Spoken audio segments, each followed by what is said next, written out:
Hello everyone, my name is Raman Luthra and welcome to C Raman Luthra classes. आज हम NPS grade B के बारे में डिस्कशन करने वाले हैं, जिसका एग्जाम अभी पिछले सैटरडे को हुआ।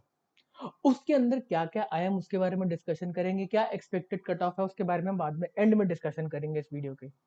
अभी ये वाली वीडियो इसलिए इंपॉर्टेंट है कि ये दो बच्चों को हेल्प करेगी जो नबार्ड ग्रेड ए का फाइनेंस का एग्जाम देने वाले हैं, उनके लिए भी हेल्पफुल है। और जो सेबी ग्रेड ए अगले एग्जाम के लिए दिलो जान से प्रिपेयर कर रहे हैं, ये उनके लिए भी रेलिवेंट है, क्योंकि क्वेश्चन जो हमारा जो सिलेबस है वो सेम है। अभी इसके अंदर दो बातें मेन निकल के आई कि जो नबार्ड ग्रेड बी का एग्जाम हुआ उसके अंदर डिस्क्रिप्टिव इंग्लिश के अंदर चार क्वेश्चन पूछे गए। चार, प्रेसी राइटिंग जो थी, कॉम्प्रिहेंशन थी, और क्या कहते हैं इनफॉर्मल लेटर और ऐसे। सो जिस जिसके चार क्वेश्चन कंप्लीट हो गए बेटा, वेरी गुड, आप रेस में थोड़े से आगे चल रहे हो, क्योंकि काफी बच्चों का कुछ छोटा छोटा, ठीक है, तो छोटा है। अब हम बात करते हैं पेपर टू की। पेपर टू के अंदर आईबीपीएस ने काफी सारे क्वेश्चन सेबी ग्रेड से रिपीट कर दिए। तभी ये बोला जाता है बेटा, आईबीपीएस जो पहले से क्वेश्चन पूछता आ रहा है, आप उनको तो प्रिपेयर करके जाओ। अगर कोई और एग्जाम आईबीपीएस ले रहा है, फॉर एग्जांपल अगर एफसीआई का एग्जाम हुआ और भी कोई एग्जाम जो एफसीआई ने लिया, अगर आपका सिलेबस मैच कर रहा है तो उसके क्वेश्चन तो बेटे करके जाने ही जाने हैं। अब हम बात करें पेपर टू की। जो जो बच्चे मतलब पेपर देकर आए हैं और उनको कुछ लगता है कि मैं कुछ गलत बता रहा हूँ इसके अंदर आंसर, तो प्लीज आप कमेंट करना। कोई अलग क्वेश्चन आपको याद आ रहा हो, कोई स्पेसिफिक चीज याद आ रही हो, तो आप उसमें कमेंट करना। ये वाले क्वेश्चंस मैंने अपने मतलब स्टूडेंट से मिलके बनाया है। यहाँ दिल्ली के अंदर जो सांगवान एकेडमी थी, मैं उस सेंटर पे गया था, तो वहाँ पे काफी बच्चे मतलब ठीक ठाक बच्चे मेरे स्टूडेंट्स थे। तो पेपर काफी कुछ पढ़ाया सा आया था, जो मैंने कुछ पढ़ाया था उसमें से आया था।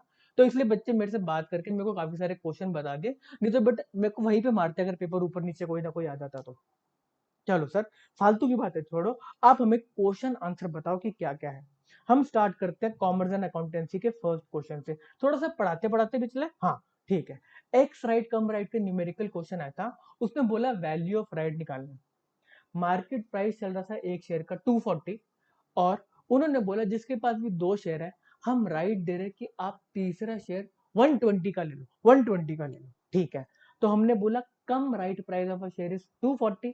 अब एक्स राइट प्राइस निकालना है। अगर हमें वैल्यू ऑफ राइट निकालना होता है तो हम cum right price less ex right price निकालते हैं, उसको बोलते हैं वैल्यू ऑफ राइट, ठीक है। हाँ, तो हमने देखा क्या, 240 के दो शेयर उसके पास ऑलरेडी है, हमने ये लिख दिए, ठीक है। और उसको 120 का एक और शेयर मिलेगा अगर वो खरीद लेगा तो, ठीक है। और इन सारी कैपिटल ये दोनों मिला के बेटा टोटल ओवरऑल कैपिटल होगी ना, डिवाइड बाय करेंगे। अब हम दो की जगह तीन शेयर हो गए, दो शेयर थे, इसको एक शेयर और मिल गया। तो टोटल अगर हम इसको फॉर्मूले से करें, old capital plus new capital divide by total number of share, तो ये 200 निकल के आ रहा है। सो 240 कम राइट प्राइस है, 200 एक्स राइट प्राइस है, तो जो वैल्यू ऑफ राइट निकल के आई वो 40 है। बेटे अगर आप फॉर्मूला बेसिस पे जाओगे, मैंने आपको फॉर्मूला नहीं बताया, मैंने जिस तरीके से न्यूमेरिकल निकालना चाहिए मैंने आपको वो तरीका बताया, ठीक है ना बेटा। हाँ हाँ, सेकंड पॉइंट पढ़ते हैं, हम सेकंड क्वेश्चन पढ़ते हैं। कंपनी पर ऐसा कोई क्वेश्चन आया था बेटे कि कंपनी ने कोई मशीनरी परचेज करी और डिबेंचर इशू कर दी। मशीनरी की वैल्यू रफली क्या कहते हैं 4 लाख थी। अब 4 लाख की मशीनरी के लिए उन्होंने डिबेंचर्स को इशू किए, और जो डिबेंचर इशू हुए वो प्रीमियम पे हुए 25% के। हाँ, ये कैसा क्वेश्चन है। हाँ, होता है बेटा, आप डिबेंचर इशू कर सकते हो, कंसिडरेशन तो कैसे भी हो सकती है ना। हाँ, अब 4 लाख के जो आपने डिबेंचर इशू किए, 4 लाख की मशीन लेकर आ रहे हो, आ जा, मशीनरी आ रही है, मशीनरी आई 4 लाख की, और हमने कितने वैल्यू के डिबेंचर इशू किए वो ये पूछना चाहता है। अब इधर डिबेंचर दो पार्ट में डिवाइड हो गया, एक तो डिबेंचर नहीं रहेगा, और आपने प्रीमियम पे बेचा है, उस डिबेंचर को प्रीमियम पे दिया है, तो इसमें एक सिक्योरिटीज प्रीमियम, अपनी सिक्योरिटी बेचने के लिए आपने कुछ प्रीमियम चार्ज किया। तो यहाँ से दो बातें निकल रही हैं। हाँ, तो 4 लाख रुपीज, 4 लाख रुपीज बेटे, 4 लाख रुपीज की जो मशीनरी थी उसके लिए आपने क्या, 10 रुपए का डिबेंचर था जो 25% के प्रीमियम पे इशू किया। तो इसको आप डिवाइड करोगे 12.5 से, आपने 10 रुपए का डिबेंचर 12.5 रुपीज पे दिया, तो इसका आंसर आ रहा है आपने 32,000 डिबेंचर दे दिए 10 रुपए के। अब 32,000 डिबेंचर 10 रुपए की वैल्यू आएगी 3,32,000, 3,20,000, और जो बैलेंस जाएगा वो 80,000 सिक्योरिटीज प्रीमियम अकाउंट में जाएगा, ठीक है बेटा।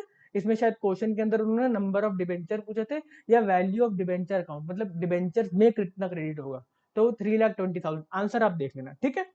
हाँ, आगे क्वेश्चन आया जो मतलब आईबीपीएस आजकल काफी क्वेश्चन पूछ रहा है एएस 10 में से। एएस 10 में से क्वेश्चन आया था बहुत ही सिंपल कि कॉस्ट ऑफ पीपीई निकालना, कोई मशीनरी की वैल्यू निकालनी थी। जो कॉस्ट ऑफ मशीन है उसका इंस्टॉलेशन का चार्जेस, टेस्ट रन का चार्जेस, परचेज प्राइस, ये ऐड करके बहुत ही इजी क्वेश्चन था जिसका आंसर ये आ रहा है, ठीक है बेटा 1585। AS2 का क्वेश्चन भी आईबीपीएस को पसंद है। उसने सिंपल क्वेश्चन पूछा कि आपकी जो इन्वेंट्री आपने परचेज करी वो 1 लाख में परचेज करी, और जब बैलेंस शीट आप बना रहे थे तो उस इन्वेंट्री से आप नेट रियलाइज करने वाले थे सिर्फ 90,000, आपको ये पता था। उस इन्वेंट्री की नेट रियलाइजेबल वैल्यू रह गई थी 90,000। तो हमें तो पता है बेटे AS2 में इसके अलावा कुछ है ही नहीं। जो वैल्यूएशन ऑफ इन्वेंट्री है, जो वैल्यूएशन ऑफ क्लोजिंग स्टॉक है, वो आप कैसे करते हो, कॉस्ट और NRV which ever is lower. बेटा ये लोअर, बेटा ये लोअर, तो इसका आंसर आ रहा है बेटा 90,000, 90,000, ठीक है। हाँ, अगला क्वेश्चन थोड़ा सा अच्छा क्वेश्चन है, अच्छा क्वेश्चन है। अब हमने क्वेश्चन देखा क्या है, कन्वर्टेबल डिबेंचर का न्यूमेरिकल एक और आया गया। इसके अंदर क्या बोला गया कि डिबेंचर वालों को हमने ऑप्शन दिया कि आप शेयर्स ले सकते हो, उसमें भी आप 20% तक अपनी होल्डिंग को शेयर्स में कन्वर्ट कर सकते हो, है। हाँ, अब इसके अंदर दो बातें, उन्होंने कहा जो डिबेंचर्स रिडीम करोगे वो आप प्रीमियम पे करोगे, मतलब कंपनी जो डिबेंचर के पैसे वापस करेगी वो 100 से ज्यादा, फॉर एग्जाम्पल फेस वैल्यू 100 की थी तो हम उसको 105, 10 जितना भी प्रीमियम है हम उतने पे देंगे, तो रिडेम्पशन प्रीमियम पे हो रही है, मतलब हम पैसा ज्यादा दे रहे हैं, पहली बात तो ये। और जो कंपनी शेयर्स इशू कर रही है वो भी प्रीमियम पे कर रही है। ओहो, मतलब एक तरफ कंपनी ज्यादा पैसा दे रही है डिबेंचर रिडीम करने पे डिबेंचर होल्डर को, और दूसरी तरफ कंपनी जो शेयर इशू कर रही है वो महंगा कर रही है, मतलब तब वो प्रीमियम ले रही है। बात समझ में आ रही है, एक तरफ दे रही है एक तरफ ले रही है। हम क्वेश्चन, ये तो क्वेश्चन बहुत डिफिकल्ट लग रहा है। हाँ बेटे, पूरे उसके अंदर है ना, अगर आप एनपीएस के एग्जाम में क्वेश्चन देखो तो यही क्वेश्चन है। क्वेश्चन आया ये, क्या क्वेश्चन आया, क्या क्वेश्चन आया, वैल्यू ऑफ डिबेंचर। पहले तो अब हम बात करते हैं 20,000 डिबेंचर्स थे जिसकी फेस वैल्यू थी 100, जो कि रिडीमेबल थे एट 5% प्रीमियम, ठीक है। बात समझ में आती है। हाँ, 20,000 डिबेंचर है जिनको हमें 5% प्रीमियम पे रिडीम करना, हम कर लेंगे। Debenture holder have an option to convert 20% of the redemption value of their holding into equity share. आप 20% तक इक्विटी में कन्वर्ट कर लो, हम आपको अलाउ कर रहे हैं। ठीक है, ठीक है, ठीक है, ठीक है। हाँ, तो उन्होंने बोला हम जो इशू करेंगे इक्विटी वो 10 रुपए का शेयर है, आपको 50% प्रीमियम पे इशू करेंगे, मतलब हम 10 का शेयर आपको 15 रुपए पे देंगे। ठीक है जी, okay. Debenture holder holding 2,500 share, 2500 जो डिबेंचर होल्डर थे जो होल्ड करते थे, उन्होंने कहा हमें आपका ऑप्शन नहीं चाहिए, हम हमारे रिडीम करो, हमें पैसे के अभी अभी दो। हमने कहा ओके। तो हमने बोला कि कितने डिबेंचर होल्डर मान गए कन्वर्ट करने के लिए शेयर्स में, तो हमने बोला 20,000 लेस 2500, ठीक है। इनको हमें कितनी पेमेंट करनी है, 105 रुपीज, बेटे 5% प्रीमियम पे रिडेम्पशन होनी है। हाँ, और इसमें से हम 20% के शेयर्स को ही, मतलब इसकी 20% वैल्यू को ही शेयर्स इशू कर सकते हैं। तो इतनी टोटल वैल्यू निकल कर आई, इतनी वैल्यू के हम शेयर्स दे सकते हैं। 20,000 में से 2,500 ने तो मना ही कर दिया, हम उनको कैश पेमेंट देके खत्म कर देंगे। इस क्वेश्चन में पूछा गया था कि कितने शेयर्स इशू हो रहे हैं, तो हम कैश वाली बात को छोड़ दें, हम शेयर्स की तरफ चलते हैं। हमने कहा हाँ डिबेंचर्स कितने, 17,500 डिबेंचर्स ने ओके बोला। उन 17,500 डिबेंचर्स को हमें 105 रुपीज देने हैं हर एक डिबेंचर पे, क्योंकि प्रीमियम पे रिडेम्पशन। हमने कहा ठीक है 105 आपके हो गए। अब इस टोटल वैल्यू का आप 20% इक्विटी में कन्वर्ट कर सकते हो, हमने इंटू 0.02 कर दिया। बेटे समझ में आता है, 20% 0.02 नहीं बेटे, 0.2 बेटे, 0.2, ठीक है। 0.2 हमने उसको कन्वर्ट कर दिया, ये जो वैल्यू निकल के आई वो लाई 3,67,500, ठीक है। अब इस 3,65,000 में फिर से दो बातें निकल कर आई, एक इक्विटी शेयर की वैल्यू और एक सिक्योरिटीज प्रीमियम की वैल्यू। वो कैसे निकालते हैं, हम 3,67,500 को 15 से डिवाइड कर देंगे, तो ये निकल कर आया कि 24500 शेयर्स इशू हो रहे हैं, जिसके अंदर से इक्विटी कैपिटल में 24500 इंटू 10 जाएगा, बैलेंस सिक्योरिटी प्रीमियम है, और इसका जो क्वेश्चन में आंसर मांगे गए थे बेटे वो नंबर ऑफ शेयर मांगा गया था, नंबर ऑफ शेयर। तो बेटे 24500। Perfect, good question, very good question. Sixth question आएगा profit on forfeiture and re issue. आपको किसी ने शेयर कैपिटल आपने इशू करी और वो कॉज नहीं दे पाया, तो आपने फोरफीट कर ली, फोरफीट करके आपने पैसा वो वाले शेयर्स को वापस री इशू कर दिया। तो इसमें जो आपको प्रॉफिट हुआ वो क्या आपका प्रॉफिट नेचर का, मतलब आपको क्या एक्चुअल में वो प्रॉफिट हुआ, मतलब क्या ट्रेडिंग करते हो आप उसकी, आपका बिजनेस ऐसा करना कि आप प्रॉफिट मतलब शेयर्स को पहले इशू करो, फोरफीट करो, फिर री इशू कर दो, ऐसा काम आपका कभी प्रॉफिट नहीं हो सकता। तो इसीलिए इसको हमेशा कैपिटल रिजर्व में डाला जाता है। ये कैपिटल के नेचर का रिजर्व है, ठीक है, आपको पैसा बच गया, बट ये आपका रिवेन्यू नेचर का नहीं है, कैपिटल नेचर का रिजर्व है। ठीक है, नेक्स्ट क्वेश्चन करते हैं। ये भी अच्छा क्वेश्चन है, repeat question. Question number 7, net profit margin दे रखा है 5%। 5% नेट प्रॉफिट मार्जिन, मतलब 5% का नेट प्रॉफिट में कमाता हूँ। जो नेट प्रॉफिट मार्जिन होता है वो सेल्स पे दिया होता है। Okay, very good. नीचे दे रखा है टोटल एसेट 9 लाख के, और रिटर्न ऑन एसेट दे रखा है 9%। वाओ, तो इन्होंने प्रॉफिट हम कैसे निकाले, टोटल एसेट पे रिटर्न दे रखा है 9%, 9 लाख का 9% 81,000, हमारा नेट प्रॉफिट निकल के आ गया। हमें तो बस यही समझ में आ रहा है। ठीक है, अब हम ऊपर गए, नेट प्रॉफिट मार्जिन दे रखा है 5%, तो मतलब 81,000 5% है किसका, सेल्स का है, यही तो मतलब है ना। हमने बेटे वाला फॉर्मूला देखो, net profit margin is equal to net profit divide by sales. तो इधर से हमारी सेल्स निकल कर रही 16,20,000। वाह वाह। अब ये कह रहा है एसेट टर्नओवर रेशियो निकालना, asset to turnover ratio. Asset turnover ratio क्या होता है, एसेट टर्नओवर रेशियो होता है कि हम अपने एसेट से कितने टाइम्स सेल कर रहे हैं। हाँ, तो इधर हमने लिखा ऊपर से 16,20,000 और नीचे लिखा फिक्स्ड एसेट। फिक्स्ड एसेट जो भी हमें टोटल एसेट दे रखे बेटा, फिक्स्ड एसेट नहीं टोटल एसेट। ठीक है, जो दे रखे 9 लाख, तो 16,20,000 डिवाइड बाय 9 लाख, आपका 1.8 टाइम्स आंसर आ रहा है। समझ में आती है बात। हाँ, अब हम बढ़ते हैं आगे वाली बात पे। फाइनेंस से क्वेश्चन बहुत इजी इजी क्वेश्चन है। ठीक है, फर्स्ट क्वेश्चन हम देखते हैं इसके ऊपर, पेमेंट बैंक की लिमिट के बारे में। पेमेंट बैंक की लिमिट जो कि 2 लाख होती है। ठीक है बेटा, हाँ, आगे बढ़ते हैं। अब एक क्वेश्चन था कि आरबीआई किसको रेगुलेट नहीं करता, उसमें बड़े सारे ऑप्शन थे। तो कैपिटल मार्केट को आरबीआई रेगुलेट नहीं करता, वो सेबी करता है। ओके, फिर हम और नीचे चलते हैं 10th क्वेश्चन पे, which is not a money market instrument. Money market instrument में बेटे डेरिवेटिव्स मनी मार्केट इंस्ट्रूमेंट नहीं है। ठीक है, मनी मार्केट इंस्ट्रूमेंट जो अपने क्या कहते हैं, अपना टी बिल वी बिल्स होते हैं ना, वो होते हैं। तो derivative is not a money market instrument. Okay, 11th question आया कुछ फॉरेन एक्सचेंज के स्वॉप्स के बारे में। ठीक है, तो इसके अंदर स्वॉप्स की डेफिनेशन को दे रखा था, आपको बताना था कि वो क्या है, फॉरवर्ड है, फ्यूचर है, क्या है। तो इसके अंदर जो डेफिनेशन थी बेटा, forward currency swap is an agreement to exchange foreign currency between two parties. हम फॉरेन करेंसी एक्सचेंज की बात कर रहे थे, तो उसके अंदर प्रिंसिपल ऑफ इंटरेस्ट, ऐसे लोन्स भी स्वैप होते हैं, काफी सारी चीजें स्वैप होती है। तो इसमें जो क्वेश्चन का जिस्ट था वो स्वैप्स के रिस्पेक्ट में बात कर रहा था, तो इसका आंसर आपको मार्क करना था बेटा स्वैप्स। ठीक है, 12th क्वेश्चन आया कि किसी को इंडियन मार्केट में इन्वेस्ट करना है शॉर्ट टर्म के लिए, बट वो सेबी के साथ रजिस्टर नहीं होना चाहता, तो उसके लिए क्या तरीका इन्वेस्ट करने का, वो था पार्टिसिपेटरी नोट्स। इसका आंसर था participatory notes. Participatory notes also refer to as P notes और PN are financial instruments required by investors और hedge fund to invest in Indian security without having to register with SEBI. SEBI से register नहीं करा फिर भी आप invest कर सकते हो। आगे बढ़ते हैं 13 क्वेश्चन पे, which of the following is not an objective of forward contract. जब भी आप फॉरवर्ड कॉन्ट्रैक्ट कोई करते हो किसी के साथ, तो जनरली आप हेजिंग के पर्पज से करते हो, हेजिंग के पर्पज से करते हो। फॉरवर्ड कॉन्ट्रैक्ट के अंदर आपके एसेट्स हैंड एक्सचेंज करते हैं, आपके एसेट्स हैंड एक्सचेंज करते हैं, वो ओवर द काउंटर होता है। तो इसके अंदर आप क्या करते हैं, इसका एग्जांपल हम लेते हैं। हमने यूएस से कुछ मंगवाया और उसको हमें पेमेंट कर दिया $1 लाख की। तो हमने बैंक को बोला हमें इस डेट को 1 महीने बाद, फॉर एग्जाम्पल हमें $1 लाख चाहिए। अब हम 1 महीने के बाद उससे 1 लाख के डॉलर ले लेंगे और आगे दे देंगे। अब डॉलर का रेट ऊपर जाए नीचे जाए उससे हमें कोई लेना देना नहीं, क्योंकि हमने हेजिंग करी है।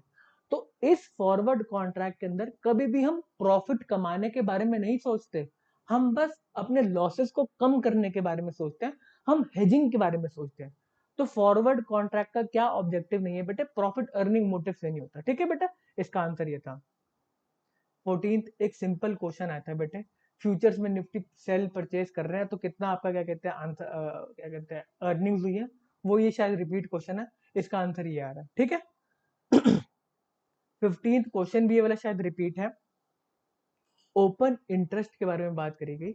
जो भी आपके ऑप्शंस के अंदर ओपन इंटरेस्ट आता है, ओपन इंटरेस्ट लिखा होता है, तो उसको जो इंटरप्रेट करते हैं, आप मनी कंट्रोल की साइट पे जाना, आप वहां पे देखना आपको ओपन इंटरेस्ट आ रहे होंगे। तो उसका मतलब है टोटल कितने अभी तक कॉन्ट्रैक्ट्स आउटस्टैंडिंग चल रहे हैं, कितने, मतलब कितने कॉन्ट्रैक्ट्स अभी खुले पड़े हैं, कितनों ने बिड कर रखा है, सेल की बात चल रही है। ठीक है। हाँ, तो ये ओपन इंटरेस्ट होता है outstanding, contracts outstanding. 16th question एक थोड़ा सा लॉजिकल क्वेश्चन आया, जिसको बेटे लॉजिक के ऊपर बच्चे गलत कर रहे हैं। ए और बी सिक्योरिटी के बारे में बात की गई। ए सिक्योरिटी दे रही है 7% का रेट ऑफ इंटरेस्ट और बी सिक्योरिटी दे रही है 8% का रेट ऑफ इंटरेस्ट। और मार्केट में अभी रेट ऑफ, बेटा मतलब ये ए सिक्योरिटी पहले कभी इशू हो गई होगी, बी सिक्योरिटी भी पहले कभी इशू हो गई होगी, बट आज के टाइम पे मार्केट दे रही है, मार्केट मतलब रिस्क फ्री रेट चल रहा है 7.5। अब जो कंपनी 7% पे सिक्योरिटी मतलब पहले चला चुकी है, 7% पे चल रही है, और मार्केट में risk free rate of return मेरे को मिल रहा है, मार्केट में जो रेट मिल रहा है वो है 7.5, और जो 7% पे बेच रहा है, तो 7% वाली सिक्योरिटी अब डिस्काउंट पे ट्रेड करेगी ना, क्योंकि मार्केट 7.5% दे रहा है और आपकी सिक्योरिटी सिर्फ 7% दे रही है, तो हम आपकी चीज को डिस्काउंट पे खरीदेंगे, कोई भी खरीदेगा डिस्काउंट पे, क्योंकि आप कम पैसा दे रहे हो।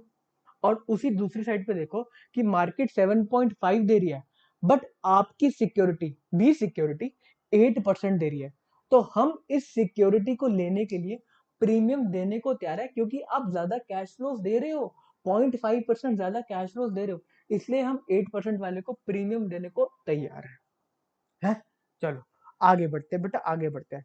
कॉस्टिंग का क्वेश्चन, मैं आपको आईसीएआई का मटेरियल क्यों बोलता हूँ पढ़ने को, क्योंकि बेटा डायरेक्टली क्वेश्चन आईसीआई के मटेरियल से भी उठाते हैं।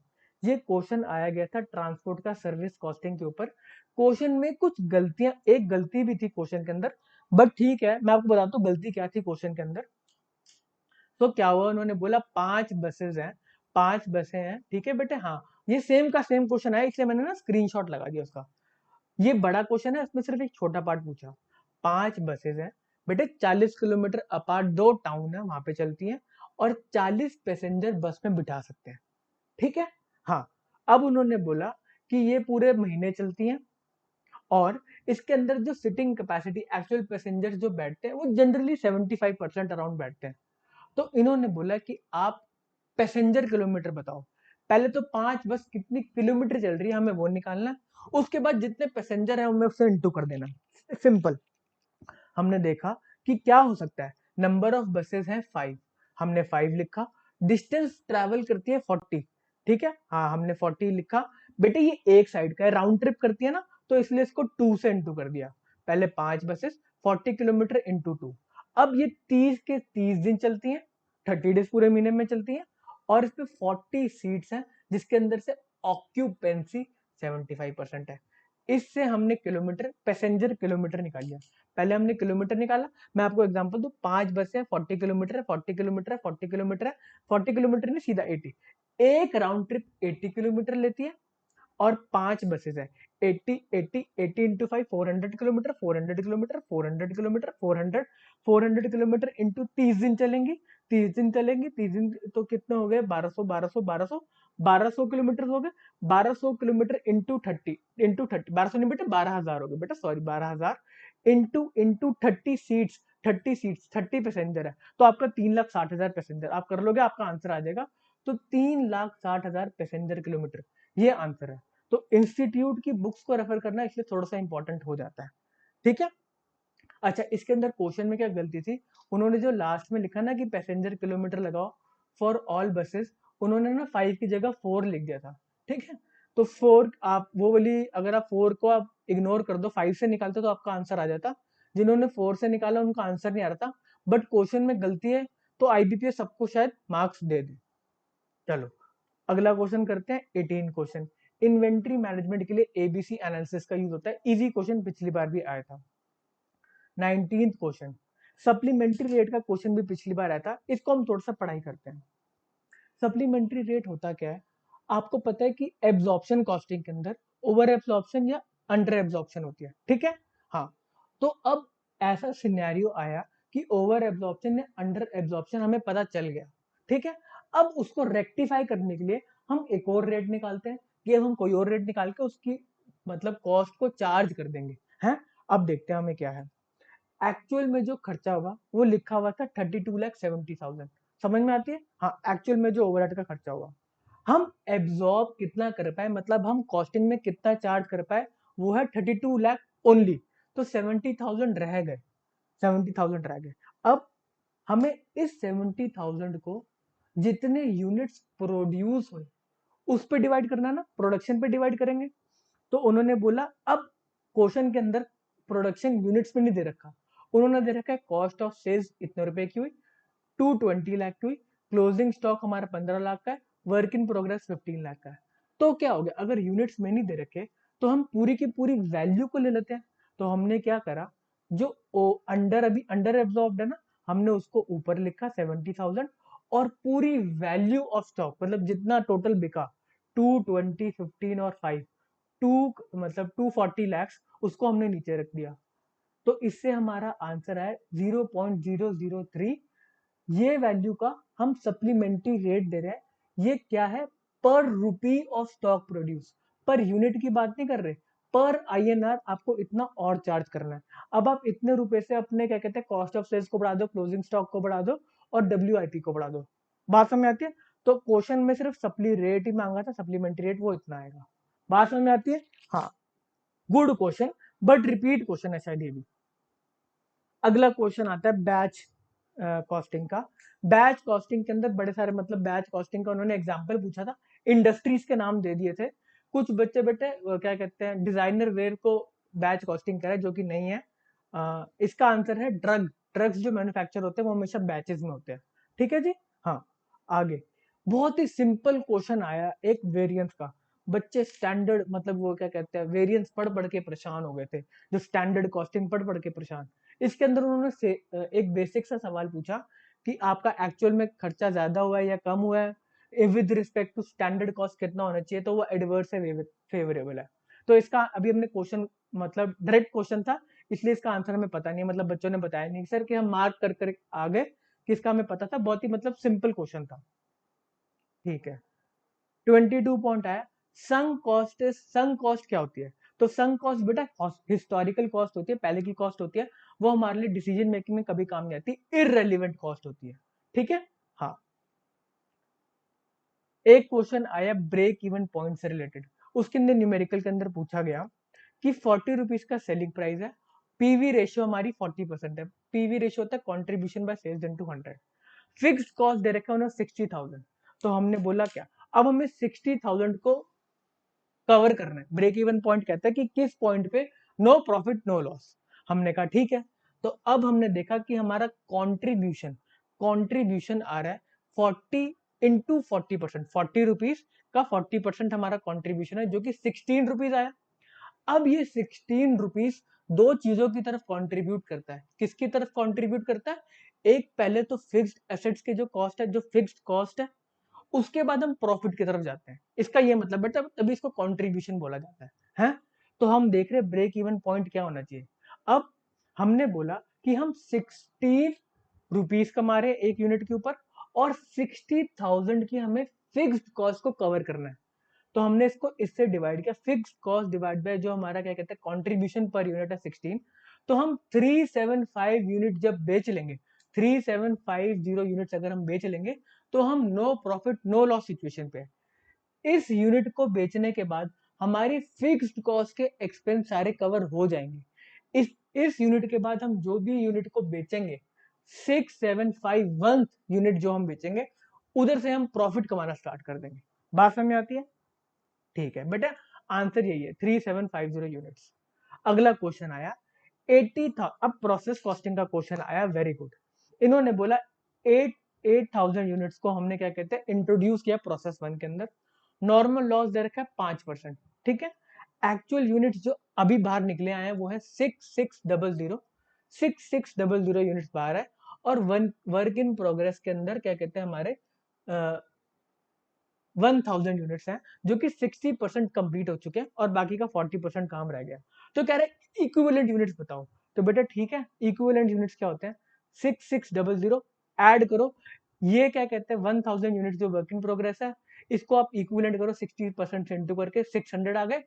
तो 6600 plus 600 7200 units. Easy question, easy question. और इस पेपर के अंदर कंपनीज एक्ट के अच्छे खासे क्वेश्चन आए गए, हम उसकी पढ़ाई करें। हाँ, कंपनीज एक्ट में से पहला क्वेश्चन आया जो काफी बच्चे नहीं कर पाए होंगे, जो बेटे सेक्शन नंबर रट्टा मार के गए हैं सिर्फ वही कर पाए होंगे, कि इन्होंने बोला कि कंपनी कब एक्सेप्ट कर सकती है, मतलब कॉल्स इन एडवांस एक्सेप्ट कर सकती है, ऐसा कौन से सेक्शन में लिखा है। तो वो सेक्शन नंबर 50 है। इसमें सेक्शन नंबर पूछा गया था, और जो सेक्शन नंबर पूछा गया था वो भी ऐसा था 48, 49, 50, 51, 52। तो जो एकदम कोर दिल से रट्टा मार के गया सिर्फ वही आंसर कर पाया होगा। ठीक है, 26 क्वेश्चन आया कि प्रोस्पेक्टस कब तक वैलिड है, जब तक आपने रजिस्ट्रार को दे दिया कब तक वैलिड है। तो इसका आंसर था 90 डेज। ठीक है, सेक्शन नंबर 139। सेक्शन नंबर 139, ये प्रोस्पेक्टिव बेटे 139 है, ऑडिटर वाला, sorry sorry sorry. Section number 139 के आगे आया appointment of auditor. Appointment of auditor के अंदर बोला है कि फर्स्ट एजीएम से लेके 6th एजीएम तक वो अपने ऑफिस को होल्ड करता है।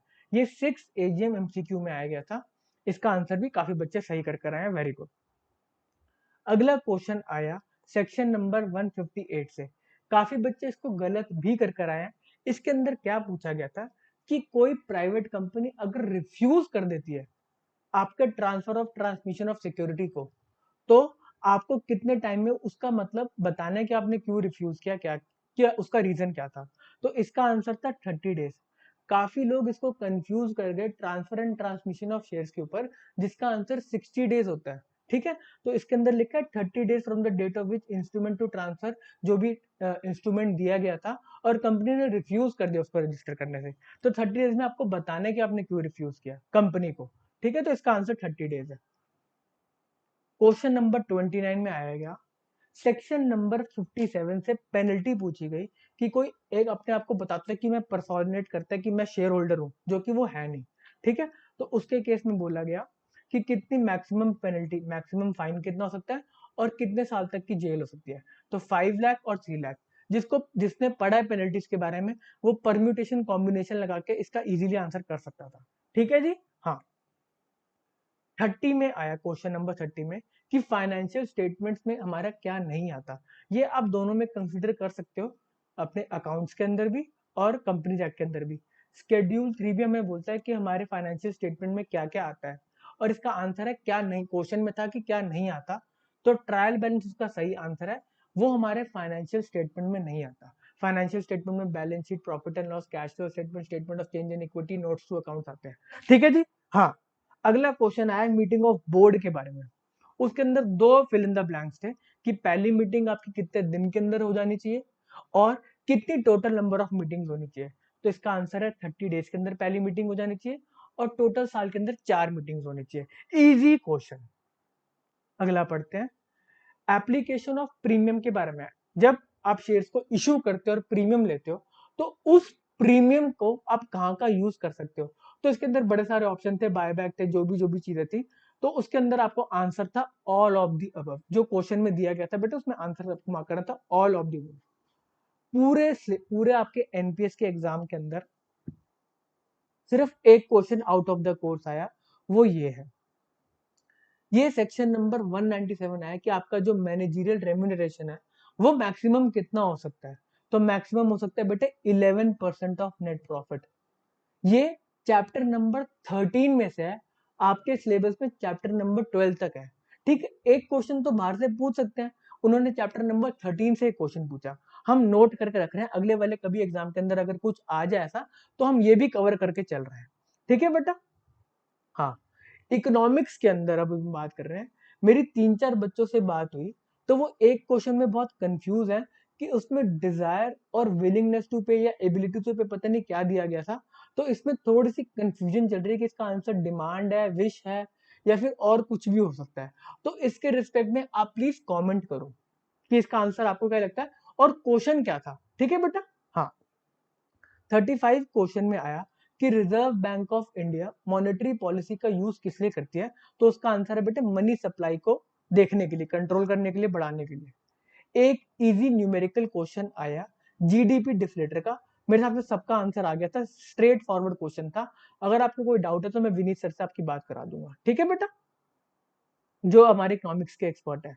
क्वेश्चन नंबर 37, आरबीआई ने क्या अडॉप्ट किया इन्फ्लेशन को मेजर करने के लिए, इसका आंसर भी इजी है, सीपीआई से वो इन्फ्लेशन मेजर करता है।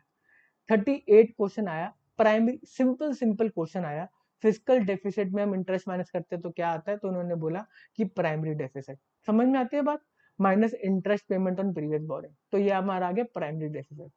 अब हम चलते हैं पेंशन सेक्टर के ऊपर। पेंशन सेक्टर के ऊपर एक्सपेक्टेड थे 7 क्वेश्चन, 7 to 10, जो कि उन्होंने सिर्फ 5 क्वेश्चन पूछे, जो कि गलत बात है। अब जो भी है ठीक है, उन्होंने पूछ लिए, बट जो आपने पेंशन सेक्टर पढ़ के रखा हुआ है मेरे से, वो आपको बहुत ज्यादा हेल्प करेगा, आपके इंटरव्यू के अंदर तो बहुत ज्यादा हेल्प करेगा। इसमें भी किया, ये सारे क्वेश्चन बहुत इजी आ गए हैं क्योंकि आपने पढ़ रखा है। तो फर्स्ट टाइम किसी ने पेंशन सेक्टर पढ़ा है उसमें सब कुछ आ ही गया ना। हाँ, तो फर्स्ट क्वेश्चन आया कि भाई एक क्या कहते हैं, जो हमारी इंश्योरेंस कंपनी है, जो गवर्नमेंट ने बोला कि आप एक सरल पेंशन योजना चलाओ, जो मतलब एक स्टैंडर्ड फॉर्मेट है, जो मतलब स्टैंडर्ड पॉलिसी रहे सबके लिए, इजी रहे, तो इसको हम सरल पेंशन योजना बोलते हैं। इसका आंसर है बेटा सरल पेंशन योजना। एक क्वेश्चन आया एनपीएस के अंदर कि किस एज से आपको पेंशन मिलना स्टार्ट हो जाती है, तो इसके अंदर बड़ी सारी एज, रिटायरमेंट एज भी दे रखा था, वेस्टिंग एज भी दे रखा है। जो हमारा पेंशन सेक्टर के अंदर टर्म यूज होता है, आपको मतलब कब से पेंशन एनुटीज मिलनी स्टार्ट हो जाएंगी, उसको हम वेस्टिंग एज बोलते हैं। इसको हम रिटायरमेंट एज नहीं, इसको हम वेस्टिंग एज बोलते हैं। बट फिर भी अगर आपके पास कोई डॉक्यूमेंट है जो अदरवाइज प्रूव करता है, इस पर्टिकुलर इंडस्ट्री के अंदर हम वेस्टिंग एज ही बोलते हैं कि वेस्टिंग एज से आपको पेंशन की एनुटीज मिलनी स्टार्ट हो जाती है। ठीक है जी। वेस्टिंग एज पे मतलब जैसे ही आप वेस्ट करोगे एक पर्टिकुलर, क्या कहते हैं, जैसे एज 45, जनरली 45 भी होती है, 60 भी होती है, इस एज से आपको क्या कहते हैं पेंशन मिलनी स्टार्ट हो जाती है, तो उसको हम बोलते हैं वेस्टिंग एज। 41 क्वेश्चन आया अटल पेंशन योजना, maximum age of enrolment 40, easy question. एक क्वेश्चन आया बेटे आप एनपीएस में रजिस्टर करते हो आपको क्या मिलता है, तो बेटे प्राण होता है, बेटे PRN, permanent retirement account number, easy question. ठीक है। एक क्वेश्चन आया एनपीएस को कौन रेगुलेट करता है, पीएफआरडीए, कोई और है ही नहीं। ठीक है जी, ठीक है जी, ठीक है जी। अब बात आई मैनेजमेंट के क्वेश्चंस की। मैनेजमेंट के क्वेश्चंस के अंदर जो मैं बच्चों से पूछ रहा था, तो वो बहुत ही मतलब सबकी अलग अलग मेरे को क्वेश्चन मिल रहे थे, तो इसके बारे में मैं कोई मतलब ओपिनियन अपनी फॉर्म नहीं कर पाया कि इसका आंसर क्या है, क्योंकि सब कुछ सारे बच्चे अलग अलग कुछ ना कुछ बोल रहे थे। सो मैंने ये इनकॉर्पोरेट कर दिया, इसको येलो कर दिया है, और इस फाइल को मैं अटैच भी कर दूंगा, क्या कहते हैं, उसके अंदर। सो जो बच्चा मैनेजमेंट के अंदर श्योर है कि ये क्वेश्चन आए थे, वो कमेंट कर सकते हैं, मेरे को बता सकते हैं, मैं इस फाइल को अपडेट करके आपके साथ फिर शेयर कर दूंगा। ठीक है।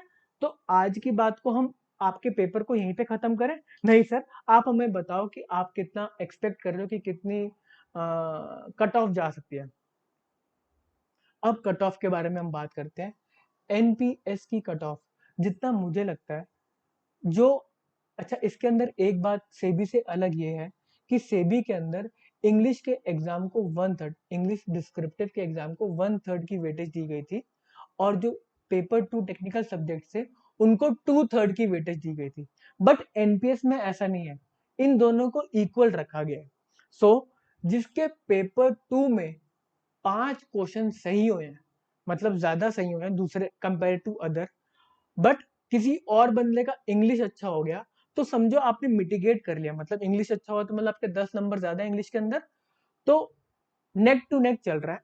तो इसके अंदर जो आ सकती है इंग्लिश की कट ऑफ, वो 60 to 70 के बीच में रहेंगी, जो क्लियर करेंगे 60 to 70 के बीच में इंग्लिश की कट ऑफ रहेगी। और जो पेपर 2 की रहेगी, वो 75 से 85 के बीच में रहेंगे। बच्चे ऐसे भी होंगे जो 85 से ऊपर लेकर आएंगे, बट जितना समझ में आ रहा है वो 75 से 85 के बीच में रहेंगे। ठीक है। हाँ, और इसके अंदर कितने बच्चों को इंटरव्यू के लिए बुलाएंगे, वो भी मुद्दे की बात है। जनरली 3 से 4 टाइम्स बच्चों को इंटरव्यू के लिए बुलाते हैं, और 8-10 टाइम्स बच्चों को तब बुलाया जाता है जब ग्रुप डिस्कशन जीडी वाला राउंड होता है। बट ग्रेड बी के अंदर जीडी वाला राउंड नहीं है, बट अब पता नहीं है कितने टाइम्स पे जाके रुकेंगे। आप मान के चलो कि कितने बच्चों को बुला सकते हैं, वो कहीं पे भी रेंज कर सकते हैं बिटवीन 3 टाइम्स से लेके 8 टाइम्स तक। वैकेंसी 4 है, एक ओबीसी की है और बाकी 3 जनरल की है। तो आप मान के चलो 4 इंटू 8 16 24, मैक्सिमम 30 बच्चों तक क्या पता चले जाए, 24 बच्चों तक चले जाए, और मिनिमम आपको 16 बच्चे बुला ले वो या 12 बच्चे बुला ले, जितने भी बुला ले ना। ठीक है, तो हम आज की बात को यहीं पे खत्म करते हैं। और आप अपनी क्वेरीज या फिर आपको थोड़ा सा इसमें ऐड ऑन करना है तो कमेंट कर दो, मेरे को टेलीग्राम पे बता दो, मेरी ऐप पे मुझे बता दो। और अब आप सेबी ग्रेड ए के लिए पढ़ना स्टार्ट कर दो। अच्छा, और एक और बात हमारे स्टूडेंट्स के लिए, जिन्होंने भी एनपीएस का कोई भी कोर्स मुझसे लिया, B it MCQ, B it pension sector के लेक्चर्स, अगर आप सेबी ग्रेडेड 2021 के लिए 20 उसके लिए प्रिपेयर कर रहे हो, तो आपने जो यहाँ पे फीस पेमेंट करा है उसका आप सेट ऑफ ले सकते हो। आप मुझे मैसेज कर देना, आप मेरी ऐप पे मुझे मैसेज कर देना, और आप मुझको क्या कहते हैं अपना पेमेंट का रिसिप्ट भेज देना। तो आपके उतने ही पैसे सेबी ग्रेड जो नेक्स्ट बैच है उससे कम हो जाएंगे। ठीक है, हाँ, तो आज की बात को हम यहीं पे खत्म करें। हाँ सर, आज की बात आपने बहुत कर ली, खत्म कर दो। चलो जी, बाय बाय।